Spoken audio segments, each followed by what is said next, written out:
Сезгенүү процесстери бул аялдардын эң көп кездешкен ооруларынын бири болуп эсептелинет. Жаш кыздарыбыз, жаңы эле турмушка чыккан айымдарыбыз көбүнчө вульвовагинит деп ооруга, кальпит деп ошол ооруга көп кездешет. Инфекциялар келсе дагы ошол жатындын моюнчасына келип токтолот. Эмнегедир 3 күндөп, 4 күндөп тампон салышат. Унутуп коет. Анан унутуп коюшат. Аборт, выкидыш же болбосо жатынга жасалуучу кандайдыр бир манипуляциялар жолдошунда бар инфекциялар айында ар дайым болот. Таза жакшы жуунбай калабыз. Көп убакытка ич кийимди алмаштырбай калган учурлар болот. Самун менен жууганда биз флораны өзгөртөбүз. Жана анын негизинде патогендик бактериялар көбөйө баштайт. Өзүбүздүн нормалдуу флораларыбыз азайып кетет. Кынаптын ичине колун салып жууган учурлар болот да. Өтө жагымсыз сасык жыт менен выделение келип аткандыктан келишет. Саламатсызбы, урматтуу каналдын көрүүчүлөрү. Биздин каналыбыздын аты Главное ден соолук. Чынында эле главное ден соолук эмеспи? Биз дайыма айтабыз, биринчи байлык ден соолук деп, бирок ошону унутуп коебуз. Урматтуу көрүүчү, сизден сураныч. Мына биз ушул каналды баштаганыбызга 6 ай болду. 6 айдын ичинде 8.000 адам катталыптыр. 500 миңден ашык киши көрүптүр. Ошого карабай, мындан да көп киши көрсө жакшы болот эле. Ал жерде сиздин да салымыңыз бар. Эгерде буга подписка жасап, бөлүшүп, комментарий жазсаңыз, бул YouTube'дун алгоритми ушундай экен, аны көбүрөөк көрсөтө баштайт экен. Балким сиз бирөөнүн соолугуна тийип, анын өмүрүн сактап каласыз.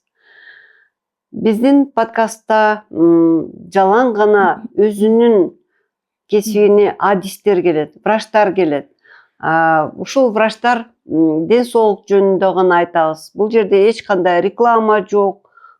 Сиздин ден соолугуңуз үчүн, туугандарыңыздын ден соолугу үчүн кантип ооруну алдын алуу жөнүндө же болбосо врачка ооруп барбай, оорунун алдын алып барыш керек жөнүндө айтып беребиз. Бүгүнкү биздин коногубуз врач-гинеколог Эльнура Таштемирова. Эльнура айым, саламатсызбы? Кош келдиңиз биздин подкастыбызга. Өзүңүз жөнүндө айтып бересизби? Каерде иштейсиз деп айтмакчы, сиздин мурдакы ушундай маалымат бергениңизде көпчүлүгү сурады эле, каерде иштейт, каякта иштейт деп. Ошон үчүн урматтуу көрүүчүлөр, бул ылдый жакта шилтеме болот. Эльнура айымдын иштеген жери жана социалдык баракчасы, жазылыңыздар, подписка жасаңыздар, ошол жерден маалыматты көрөсүздөр. Ал эми алып баруучу мен Жипар Керималиева, мен кесибимен врачмын, журналист эмесмин. Көпчүлүгү жазат журналист деп. Журналист эмесмин. Мен кадимки эле врачмын, медицина илиминин кандидаты, ушул Авиценна клиникасынын негиздөөчүсү жана ушул Главное ден соолук подкастынын негиздөөчүсүмүн. Эгерде мен жөнүндө дагы көбүрөөк маалымат алгыңыз келсе, бул шилтеме болот. Бул жерде Instagram баракчама, ушул жерден көрүңүздөр мен жөнүндө.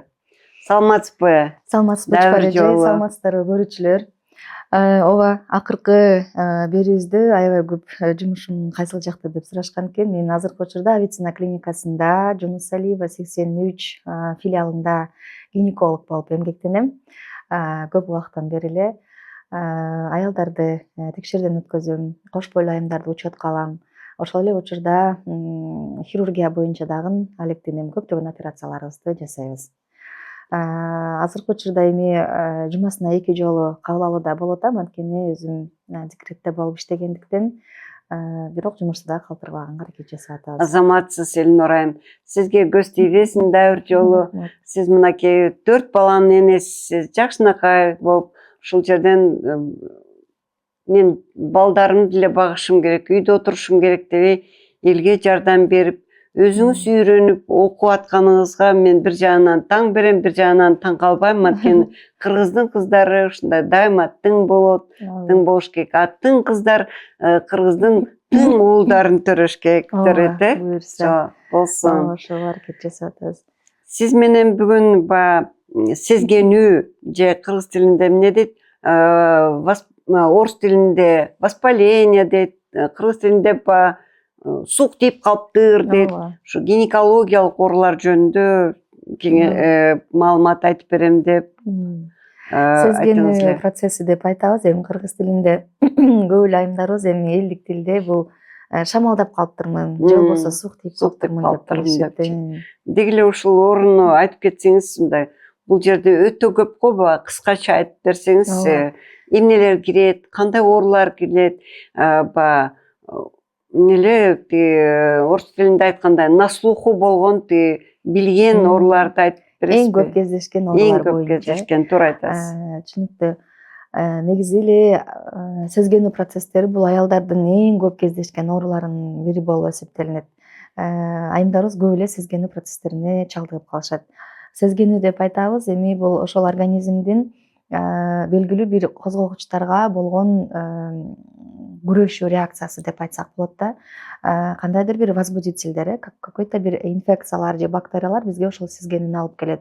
Жана биздин организмибиз, денебиз ошол инфекцияларга же бактерияларга күрөшүү үчүн атайын ушундай реакцияны берет. Жана биз ошол негизинде воспалительный процесс деп айтабыз. Бизде эми аялдарыбызда сезгенүү оорулары өтө көп. Аларды бир бөлүктөргө бөлсөк болот да. Негизги экиге бөлүп алабыз. Бул аялдын организминин ошол жыныс органдарын эки түргө бөлсөк болот. Ылдыйкы жана үстүңкү деп. Ылдыйкыларга бул эми ошо сырткы жыныстык органдарыбыз биздин. Кынап, жатын моюнчасы, анда дагы сезгенүүлөр көп болот. Көбүнчө жаш кыздарыбыз, жаңы эле турмушка чыккан айымдарыбыз көбүнчө вульвовагинит деп ооруга, кальпит деп ошолорго көп кездешет. Сырткы жыныстык органдарда кызаруу, ачышуу, кычышуу, ушундай симптомдор менен келип калышат. Андан сырткары ошол жатындын моюнчасы дагы көп кездешет. Текшерүүгө келгенде көпчүлүк айымдарыбыз байкашпайт. Көп эле выделение келип атат деген ойдо келип калышат. Бирок крыльцодон көргөнүбүздө ошол жатын моюнчасынын сезгенүүсүн цервицит деп айтабыз. Эндоцервицит, экзоцервицит деп берилет. Ошол жатын моюнчасынын каналындагы сезгенүүлөр.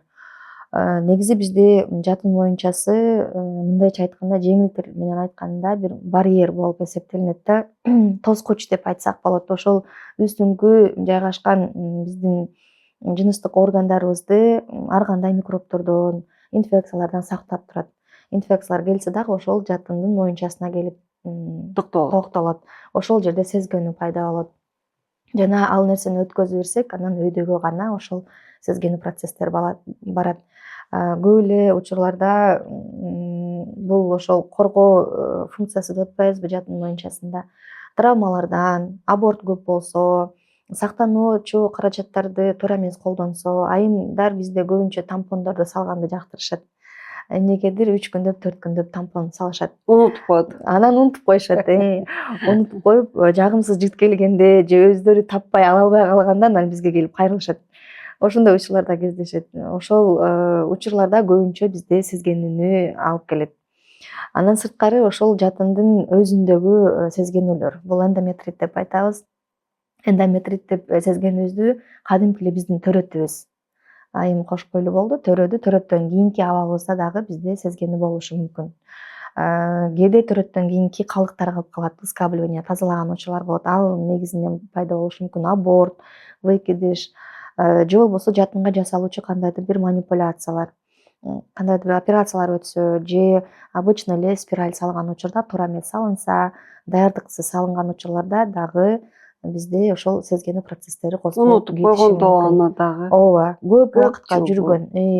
Негизи спиральди биз 3 жылга деп беребиз, бирок айымдарыбыз бизде 5 жылдап, 6 жылдап жүргөндөр бар, унутуп калгандар бар, алынбай жүргөндөр бар. Анан уже 3 жыл болгондон кийин ошол гормоналдык өзгөрүүлөрдү, месячныйдын көп келүүсүн, токтобой келүүсүн, ооруларды берип баштаганда анан кайрылган айымдарыбыз бар. Хотя спираль салгандан кийин сезгенүү процесске көп чалдыгасыңар, выделение көбөйөт, месячный көбөйөт деп айтып салабыз, но ошол учурда деле көп эле кайрылбайт. Жана спираль салгандан кийин айына бир жолу кийинки айда обследованиеден өтүшүң керек дегенде деле 3 жылдан кийин кайра пациент келет да. Бир айлап Күлкүлүү случайлар болот да. көп болот, ошондой учурлар болот. Андан сырткары сезгенүүлөргө эми бул жатын түтүктөрүнүн жана ийнелик бездеринин сезгенүүлөрүн айтсак болот. Бул кечирим сурайм. Күлкүлүү дагы анан орус тилинде трагикомедия деп коет го, Ооба. Өтө өкүнүчтүү да. Өтө өкүнүчтүү. Айтабыз, бир айдан кийин биз кайрадан спиральди көрүшүбүз керек. Кандай отурду, жатынга кандай жайгашты, дальнейший сизди ошол нежелательный беременностьтен коргой алабы, сезгенүү процесстери жокпу, карап эгер болсо дарылашыбыз керек деген ойдо биз бир айдан кийин кайра келиңиз деп айтабыз да. Бирок өкүнүчтүүсү айымдарыбыз 3 жылдан кийин же 5 жылдан кийин кайра кайтып келишет. Бир айдан унутуп коюп, жок деп айтышып, анан кийин текшере келгенде, бир убакта салынган экен деп ошентип келишет. Андан кийин 3 жыл, 4 жылдан кийин келет, мен спиралим бар болчу, спиралимди алдырышым керек, көйгөй болуп атат. Бирок карасам жок, ал спираль ошондой эле түшүп калган учурлар болуп калат. Мен анда эмнеге боюмда болбой жүрдү деп да өздөрү таң калып келген учурлар болот. Ооба, ошон үчүн баягы көрүнүп туруш керек, гинеколог врачка келип. Көйгөй жок болсо дагы жылына 1 жолу, негизи 2 жолу деп айтабыз, бирок көп эле айымдарыбыз ошол жылына 1 жолу дагы келип көрүнбөгөн айымдарыбыз бар. Тиги эле жаңы онкологиялык оорулар ушу көбүнчө сезгенүүдөн келип чыгат да. Көп баягы пайызы биринчи сезгенүүдөн, анан ал жүрүп, анан барып ошол залалдуу, залал эмес шишиктерге злокачественный, незлокачественный ошондон келип чыгат да көпчүлүгүчү. Ооба, бизде эми азыр сезгенүү деп жатын моюнчасы бизде коргогуч деп айтып атпаймынбы, барьер депчи. Көп эле ошол сезгенүү процесстери өтүшүп барганда ошол эрозия деп айымдарыбыз көп таанып калган, эктопия шейки матки деп айтабыз. Барып ошол эрозиянын пайда болушуна, эрозия бизге предраковый состоянияларды берет. Эгер ал жакта инфекциялар болсо, анализдери жакшы эмес болсо, анда убакыт өтүү менен бизге ошол рак шейки матки пайда кылышы мүмкүн. Ошол себептен жок дегенде жылына 1 жолу онкоцитология анализдерин, мазокторду берип, анализдерин карап, өзүнүн абалы боюнча көзөмөлдөп турган жакшы. Ушунда эми бардык жерде мүмкүнчүлүк бар да, районный центр болобу, алыскы райондордо бүт жерде гинеколог бар эмеспи? Ошолорго көрүнүп, жаңа онкоцитология деген бекер дагы тапшырса болот өзүнүн поликлиникаларынан, Ооба, ошол рактарды алдын алуу үчүн сөзсүз түрдө биз ошол мазокный цитология, жидкостная цитология деп алабыз. Анын натыйжасында аялдын абалы кандай? Эрозия болсо деле ошол атипичный клеткалар жокпу, жанагындай өзгөргөн клеткалар жокпу, аларды байкап көзөмөлдөп турсак болот. Андан сырткары айымдарыбыз кольпоскопия обследованиясын көбү билбейт. Кольпоскопия аркылуу биз ошол жатындагы көйгөйлөрдү жакшы аныктайбыз. Кандай көйгөй болбосун аныктай алабыз. Ал текшерүүдөн көбү өтө беришпейт. Айтып сунуштасаң дагы көп эле айымдарыбыз отказ берген учурлар болот. Корккон учурлар болот, анткени маалыматы жок. Андан сырткары инфекциялар менен көп жүрүп калышат. Инфекция постоянно бизге ошол сезгенүү процесстерин, ошол эрозиялардын күчөшүн, дагы да башка тукумсуздукка алып келет, алып келет. Ооба, сезгенүү процесстери көбүнчө бул ошол тукумсуздукка, гормоналдык нарушенияларга, сиз айткандай шишиктердин, кисталардын, ар кандай опухолдордун пайда болуусуна алып келиши мүмкүн. Эми биздин аймакта кандай инфекциялар көбүрөөк кездешет? Ооба, жакшы суроо. Көп эле айымдарыбыз ошол анализиңден инфекция чыгып калды, анализиң жакшы эмес десе, аябай кабатыр калышат да, эмне үчүн депчи. Эми бул бизде эми жыныстык жашоо менен жашап аткандан кийин, бизде жыныстык жашоо болуп аткандан кийин инфекциялар постоянно болушу деле мүмкүн, анткени жолдошунда бар инфекциялар айында ар дайым болот. Ошол себептен биз дарыласак деле совместно жолдошу экөөнү чогуу дарылаганга аракет жасайбыз. Антпесе аялдын абалы жакшырбайт. Негизи сезгенүү ооруларында процессти айтабыз да неспецифичный, анан специфичный ушундай себептерден пайда болот депчи. Экинчисине бул эми атайын жугуучу инфекциялардан келип чыгат. Бул уреоплазмоз болушу мүмкүн, микоплазма болушу мүмкүн, трихомонада болушу мүмкүн, көптөгөн гонорея ошол оорулардан келип чыгат. Жана бул оорулар көбүнчө ошол эндометрийди, жатындын ички катмарын, жатын түтүктөрүн, энелик бездерди көбүнчө сезгентет. Ошол эле учурда жатын түтүктөрүндө суунун, гнойдун пайда болушун, спаечный процесстердин пайда болушун алып келет. Жана айтабыз го бесплодие деп айтабыз. Бесплодие деле көбүнчө ошол жатын түтүктөрүнүн жабылып калуусунан, непроходимость маточных труб деп айтабыз. Ошол көп себеп болот. Анткени инфекция бар, спайкага алып келди, жатын түтүктөрүн жаап койду, андан уже кош бойлуу болуу мүмкүн эмес болуп калат. Энелик бездерде деле ошол эле процесс. Ошол инфекциялардын айынан бизде көбүнчө сезгенелер пайда болот.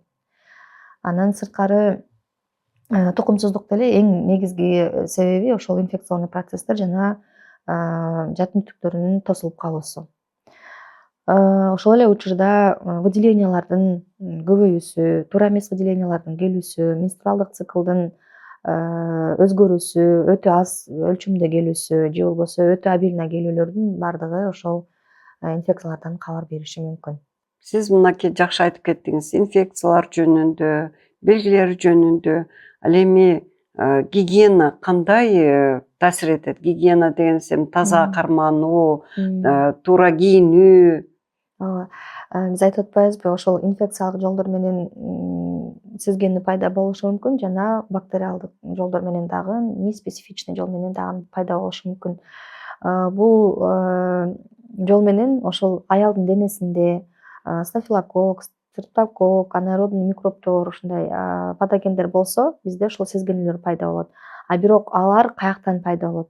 Сиз айтып өткөндөй эле ошол өзүбүздүн личный гигиенабызды туура эмес сактаганыбыздан, интимдик гигиенаны туура эмес сактаганыбыздан, таза жакшы жуунбай калабыз, көп убакытка ич кийимди алмаштырбай калган учурлар болот. Ошол эле учурда ашыкча каражаттарды колдонуу дагы себеп болушу мүмкүн. Бизде айымдарыбыз өтө самын менен жууганды жакшы көрүшөт. Ошо ашыкча каражат деген чечмелеп берсеңиз.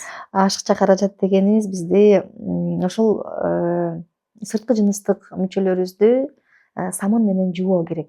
Химикаттар менен улам интим гелдер деп көп айымдарыбыз интим гелдерди жакшы көрүшөт. Ар кандай запахтар менен, ар кандай түстөр менен алып алышат. Ал дагы туура эмес. Бул рекламанын таасиринен рекламанын таасиринен колдонуп ошону мындай да ошол кынаптын өзүнүн флорасы бар.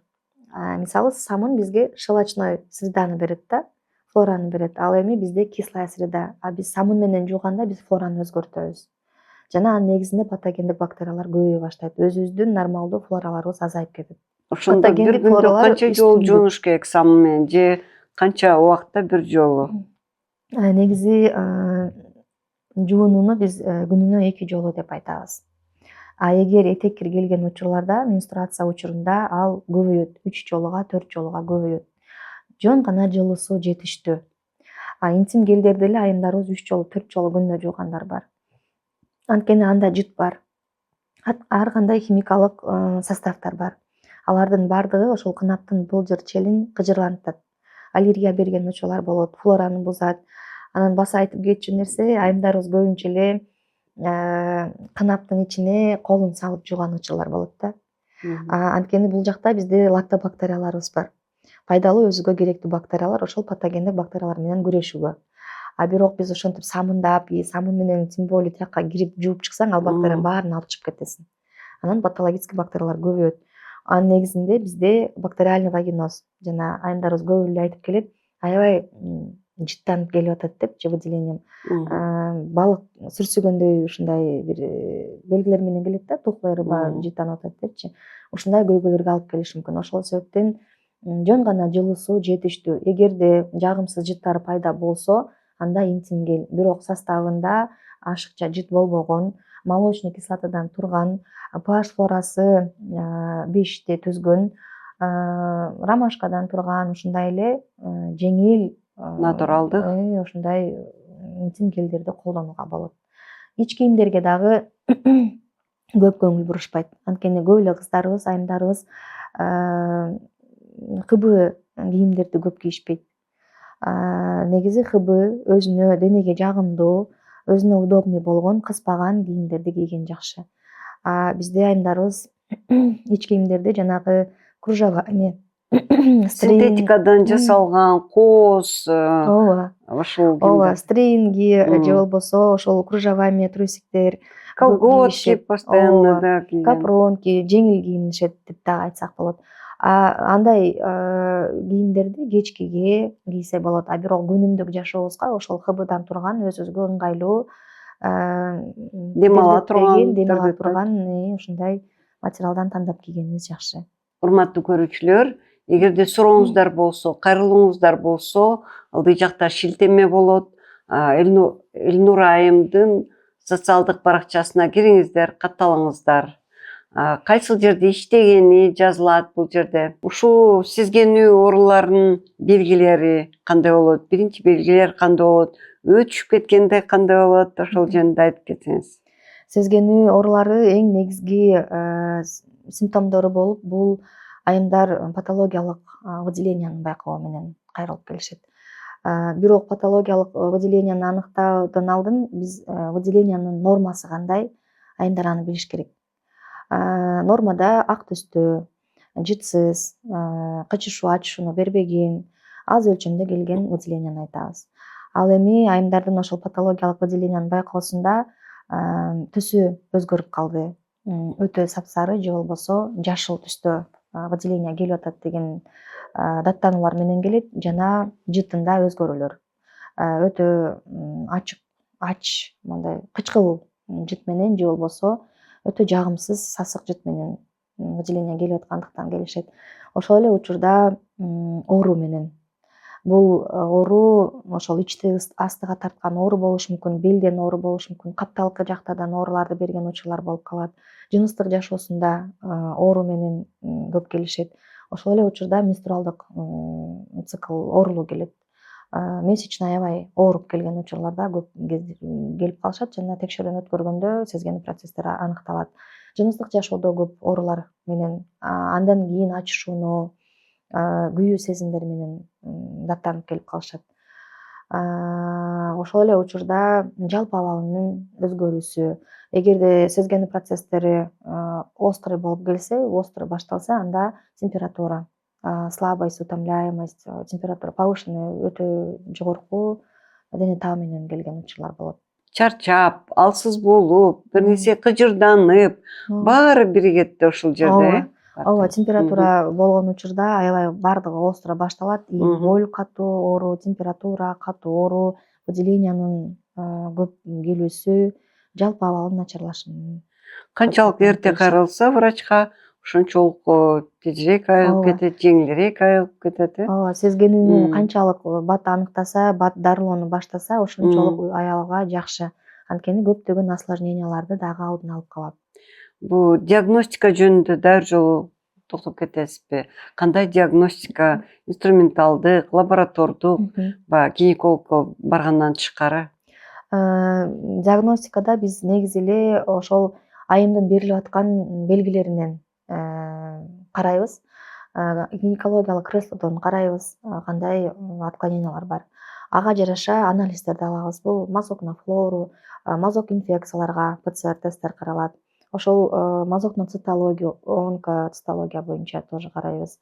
Андан сырткары УЗИ, сөзсүз түрдө жамбаш органдарын УЗИден өткөрөбүз.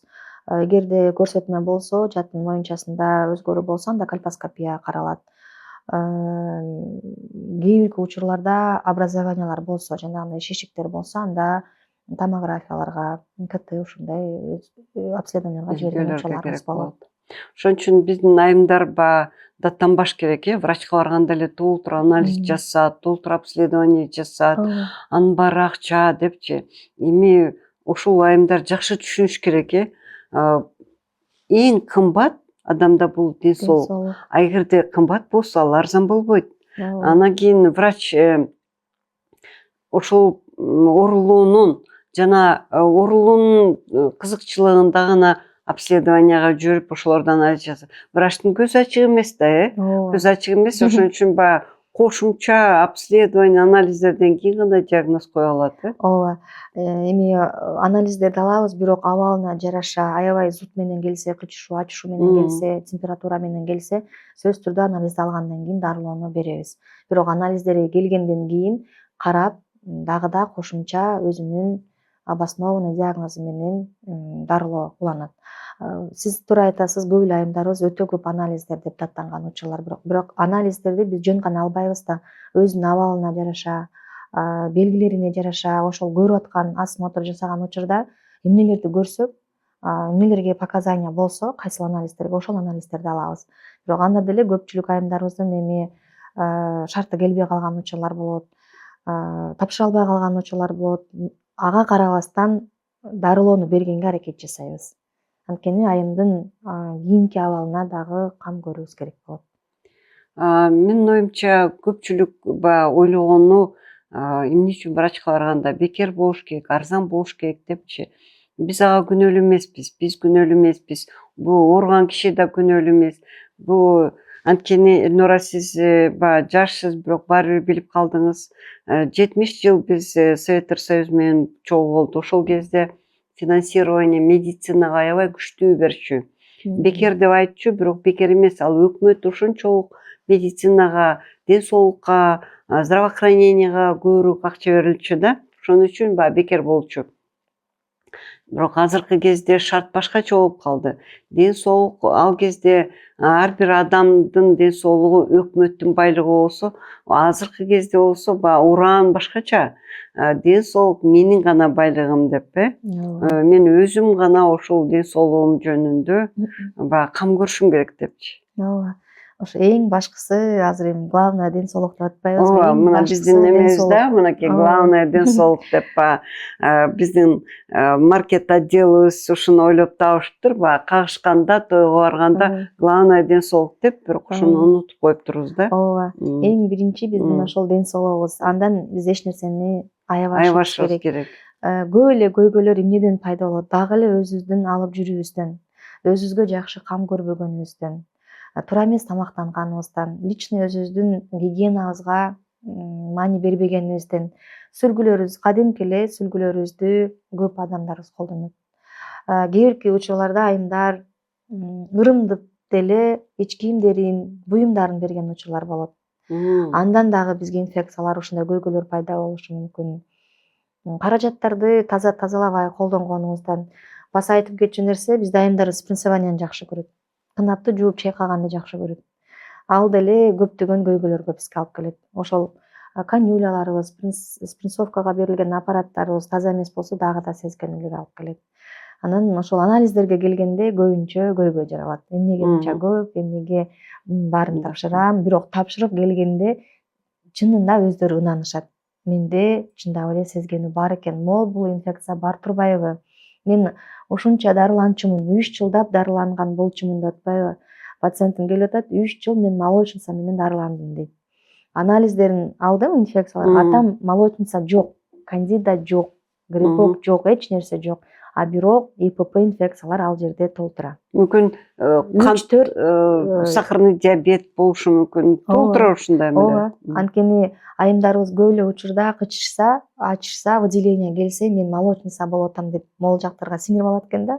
Мен ошол молочница болуп атам деп эле дарылана берет. А бирок ошол ИПП инфекциялар, жыныстык жол менен жугуучу инфекциялар боюнча дагы ойлонушпайт. Анын тамактануусу боюнча ойлонушпайт, сахар боюнча дагы ойлонушпайт. Анткени инфекция жок болсо деле, молочница жок болсо деле, бирок сахар жогорку болсо, анда кургактык болот, кычышуу болот. Анда дагы бизге сезимдерди бериши мүмкүн. Мен азыр бир ой келди, ушуну айтып кетейин деп атам. Көпчүлүк медик эместер, жобосу интернеттен дарылануу деген көп болуп кетти. Молочница деген бир жерден угуп алды дагы, жана барып туруп рекламадан ошол эмелерди сатып алып дарылануу. Ошон үчүн азыр интернет деген эмне? Информациянын булагы, маалыматтын негизги булагы. Мейли карыбы, жашпы, кемпирби, чалбы, баары телефондо отурганы. Ошол жерден молочница дегенде мисалы эми көрүп калды, ошону дарыланып атат. Ошондой болуп атпайбы? Ошон үчүн биздин подкасттын негизги максаты ушундай болуп атат да. Ооба, туура багыт алып. Адистер кеңеш берсе дагы баягы касапчы кандай эле чымчык сойсо да касапчы сойсун дегендей кеңешти нака врачтар берсин деп ушул биздин подкасттын негизги максаты болуп атат. Көпчүлүгү эле ошондой болуп калат. Эми симптомуна жараша аптекага барат, аптекадан дарыларды алып колдонот, бирок ал ошол колдонуп аткан учурда жардам берет, токтотту, кайра эле күчөп кетет. Ооба. Андан сырткары эми бизде дарылоодо дагы баса айтып кетчү нерсе самолечение болбош керек. Анткени кандай инфекция болбосун, кандай бактерия болбосун, туура эмес дарыланса, ал ошол жерде калыптанып калат, өнөкөттөнүп калат. Кийин дарылар бергенде дагы жакшы таасир этпей калышы мүмкүн. Көпкө туруп калышы мүмкүн. Ошол себептен туура дарылануу ар дайым ошол дарыгердин көзөмөлүндө дарыланган жакшы натыйжаны берет жана көптөгөн осложнениялардан, көйгөйлөрдөн сактайт. Алдыбызда көптөгөн майрамдар келатат. Мына майрам деген эми көп эле атат. Бирөөнүн туулган күнү, жаңы жыл, 8 март дагы башка. Эгерде чын эле ушуну кымбат десе, анда мына акыркы жылдар чыга баштады, чекап дегенди. Мисалы мен бир баладан сурап калдым да, бизде иштеген баладан, апаңдын туулган күнү болот дейт. Эмне подарка аласың десем, билбейм, эже алтын издеп атам дейт. Мен ал балага айттым, сенин апаңдын ден соолугу сага важныйбы десем, ооба дейт. Анда сен ошо ден соолугуна карата подарка белек кылгын дедим. Туура эле да, туура. Ооба, алтындан дагы кымбат биздин ден соолугубуз эмеспи? Ооба. Ошол себептен болушунча өзүбүздүн ден соолугубузга короткунубуз. Ушуну бир маданият кылып алышыбыз керек да, чекапты подарка кылгангачы. Мына туулган күнүгө карата, жаңы жылга карата, 8 мартка карата апа текшерилип койгун десе, сонун белек болот. Өтө пайдалуу белек болуп эсептелет. Анткени мен өзүмдүн эле үй бүлөмдө ата энелерибизди текшерүүгө алып баруу кыйын да. Эми баарында эле болсо керек, мага деле пациенттерим жазат, больницага жаткызайын дейм, же болбосо текшерүүгө алып барайын дейм, апам көнбөйт. Аябай опушениясы бар деп кеч эле жазды, 4-даражада, бирок операцияга макул болбойт, айылда турабыз, сизге жете албай атабыз. Ушундай нерселерди көп жазат да. Мен ойлойм, биздин подкастыбызды көрүп, апаңыз мүмкүн макул болот. Сиз белек катары бересиз, Анткени аталарыбызды деле, апаларыбызды деле профилактика боюнча текшерүүдөн өткөрөлү, же жаткызып бир лечение кылалы, абалыңызды текшерип коелу дегенде деле көп учурда отказ алабыз да. Бирок ден соолукту кароо менен, анткени балдары деле көңүлү ток, сарсанаа болбой отурушат деген ойдо ата энесине ушундай белектерди, чекаптарды белек кылган өтө пайдалуу. Анткени ал жерде көптөгөн анализдер, көптөгөн текшерүүлөр, УЗИ, дарыгерлерден жакшы консультацияларды ала алышат. Эң жакшы. Рахмат, Элнур айым, чоң рахмат. Рахмат. Сиз келип биздин студияга келип ушундай жакшы кеңештерди айтып бергениңизге рахмат. Балким бир адамга ушул сиздин айткан кеңештериңиз жардам берип, өмүрүнө өбөлгү болуп, жардам берип калса кандай соопчулук сонун болот, Сизге чоң рахмат. Рахмат. Ишиңизге ийгилик каалайм. Рахмат. Кичинекей балапандарыңыз оорубай, чоңой алсын. Рахмат.